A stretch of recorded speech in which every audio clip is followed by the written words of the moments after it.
के पिताजी करोड़पति है, अरबपति है, भैया कोई बात नहीं है। आ रहे हैं, टाइम पास करेंगे, बिजनेस करेंगे, काम खत्म, नौकरी से कोई मतलब नहीं है। ऐसा है, बैठने के लिए जगह नहीं है, फिर भी कैसे कैसे बैठ के तैयारी में लगे हुए हैं कि नहीं तैयारी करना, सिर्फ उद्देश्य क्या है, नौकरी प्राप्त करना ना। लेकिन मैं उस दिन बोला था, आज भी बोल रहा हूँ, कर रहे हैं। 14 जुलाई को हम लोग को सड़कों पर नहीं उतरना है, ये याद रखिए। हम सड़क पर नहीं उतरने के लिए आपसे आग्रह कर रहे हैं कि आइए लाठी खाइए हमारे साथ। क्योंकि आप लाठी खाइएगा, चेहरा हमारा चमकेगा, हम वो नहीं चाहते हैं। आप आइए, बीएसएससी आयोग आएगा, चाहे जैसे दीजिए।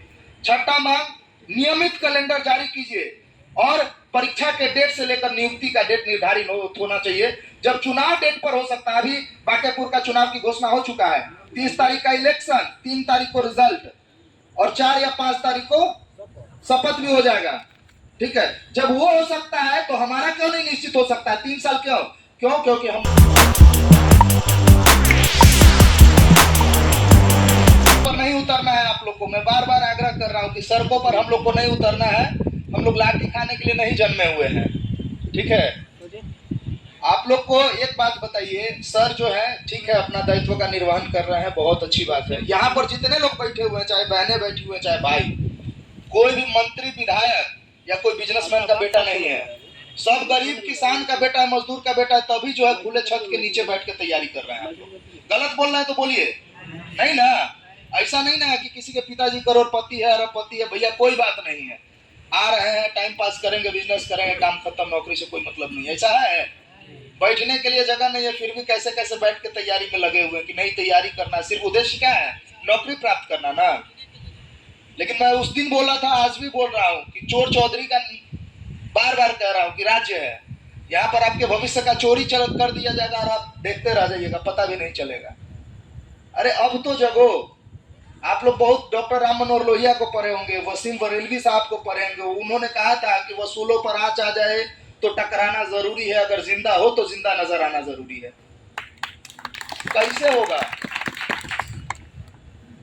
कहते हैं कि नीति आयोग रिपोर्ट में, करंट अफेयर में सर पढ़ाते होंगे कि पूरे देश में सबसे युवा प्रदेश अगर कोई है तो वो बिहार है।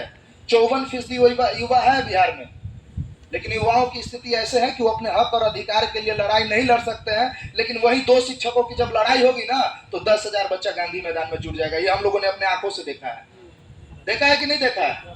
लेकिन अपने हक की लड़ाई के लिए कोई नहीं उतरने के लिए तैयार है।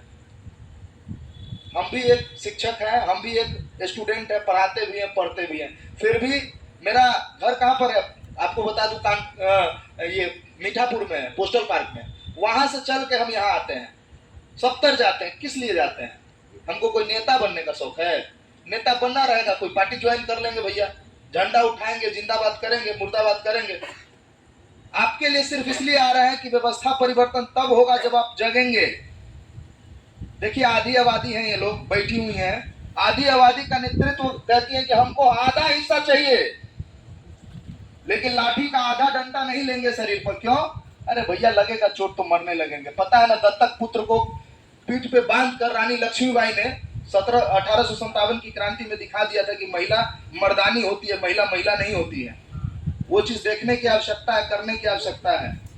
ओवर एज हो जाएगा, पिताजी शादी के लिए जो है एकदम 2 साल में कहेंगे कि अब शादी कर देना बबू, हमसे नहीं होगा, हम नहीं पढ़ा पाएंगे। गलत बोल रहे हैं बहन, तो बताइए, समय है आप लोग के पास ज्यादा? आप लोगों को खुद लग रहा होगा कि समय नहीं है। हमारी बहन है शादीशुदा यहाँ पे, इनके साथ घर परिवार की जिम्मेदारी के साथ साथ कुछ दिन में बच्चों की जिम्मेदारी भी आ जाएगी। समय पर अगर नौकरी नहीं हुआ तो परिवार वाले कहेंगे चले आओ छोड़ के। गलत बोल रहे हैं दीदी? नहीं ना बोल रहे हैं गलत? इसीलिए कह रहे हैं 14 जुलाई को हाथ जोड़ के विनती कर रहे हैं। 14 जुलाई को हम लोग को सड़कों पर नहीं उतरना है, ये याद रखिए। हम सड़क पर नहीं उतरने के लिए आपसे आग्रह कर रहे हैं कि आइए लाठी खाइए हमारे साथ। क्योंकि आप लाठी खाइएगा, चेहरा हमारा चमकेगा, हम वो नहीं चाहते हैं। आप आइए, बीएसएससी आयोग आइए, जैसे आइए, जैसे करके आइए। अगर जरूरत पड़ी तो हम अपने पैकेट से हम लोग चंदा लगा के 100-150 रुपया दे करके आपको वहां तक की जाने की व्यवस्था करेंगे। लेकिन वहां आइए, बैठिए, ताला मारेंगे हम लोग। उस दिन तालाबंदी का हम लोगों ने कॉल दिया है। उस दिन 40-50 लड़के थे गांधी मैदान में, जहां पर हम लोगों ने कहा कि हम लोग ताला मारेंगे इस आयोग में। और बांस और बल्ला से, किसान के बेटा बांस और बल्ला लगा देंगे दोनों तरफ से। जब तक आयोग 5 मांगे हैं, अगर इस मांगों में कोई भी मांग ऐड करना है, मैं सर से भी कहता हूं आप अपना ओपिनियन जरूर दीजिएगा। पहला मांग, बीएसएससी का एग्जाम, कैलेंडर नहीं चाहिए, तुरंत एग्जाम होना चाहिए, अविलंब। दूसरा मांग, जो अतिरिक्त अंक दिया जा रहा है संविदा कर्मियों को, उसको समाप्त होना चाहिए। अगर वो लगा रहेगा ना तो 4 घंटा क्या 10 घंटे बैठे रहिए, ये लगातार 3 साल नौकरी नहीं होने वाली है। ठीक है। तीसरा मांग, पेपर की निष्पक्षता और पारदर्शिता बनी रहे। चौथा, तो स्टूडेंट को जो है कुछ OMR शीट का कार्बन कॉपी मिलना चाहिए। पांचवा मांग कि आप क्वेश्चन पेपर के साथ विद इन एग्जामिनेशन के बाद with in 7 days to 10 days आपको जो है आंसर की देना पड़ेगा किसी भी हाल में, और हर हाल में देना पड़ेगा, चाहे जैसे दीजिए। छठा मांग, नियमित कैलेंडर जारी कीजिए और परीक्षा के डेट से लेकर नियुक्ति का डेट निर्धारित होना चाहिए। जब चुनाव डेट पर हो सकता है, अभी बांकेपुर का चुनाव की घोषणा हो चुका है, 30 तारीख का इलेक्शन, 3 तारीख को रिजल्ट और 4 या 5 तारीख को शपथ भी हो जाएगा। ठीक है। जब वो हो सकता है तो हमारा क्यों नहीं निश्चित हो सकता है? 3 साल क्यों? क्योंकि हम लोग मरे हुए कौम है, जिंदा कौम नहीं है। डॉक्टर राम मनोहर लोहिया कहते थे कि जिंदा कौम में 5 साल सत्ता परिवर्तन का इंतजार नहीं करती है, उनको सवाल पूछना पड़ता है अपने हक और अधिकार के लिए सत्ता से। लेकिन जिस दिन हम लोग इतना पढ़ते हैं, लेकिन खुद के जीवन में उतार के देखिए कि क्या हम सच में जो पढ़ रहे हैं अपने जीवन में उतार रहे हैं। आपके मन में एक सवाल आता होगा, सर हमको पॉलिटी पढ़ाते हैं, कानून व्यवस्था पढ़ाते हैं, लेकिन क्या वो कानून व्यवस्था लागू होता है?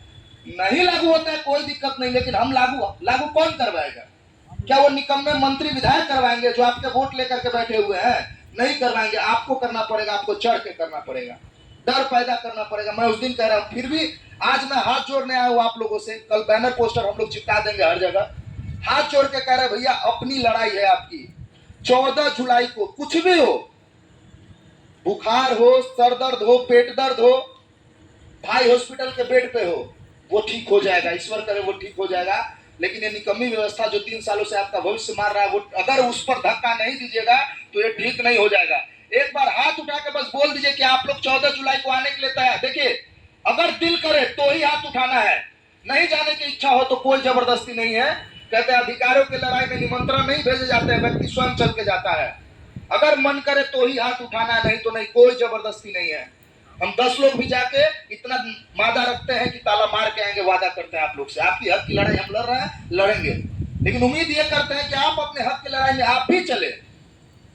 नहीं तो समय ऐसा आएगा ना कि घर के बगल वाला 2 थप्पड़ मार के चला जाएगा और चुपचाप रहिएगा, क्योंकि लड़ने का आप में जो है क्षमता नहीं है, हिम्मत नहीं है। बुरा लगेगा, माफ कीजिएगा, लेकिन यही हकीकत है कि आप लड़ना नहीं चाहते हैं। जब अपने हक अधिकार के लिए नहीं लड़ रहे हैं तो कोई आके वो गाली दे के चला जाएगा तो क्या लड़िएगा उससे? नहीं लड़ पाइएगा। हाथ उठा के बोलिए 14 जुलाई को आप लोग आ रहे हैं कि नहीं आ रहे हैं? आ रहे हैं कि नहीं आ रहे हैं आप लोग? नहीं, दीदी लोगों को नहीं आना है। आप लोग नहीं आ रही हैं? आ रहे हैं ना पक्का? तो प्लीज 14 जुलाई याद रखिएगा सर, आपका ग्रुप होगा आपसे।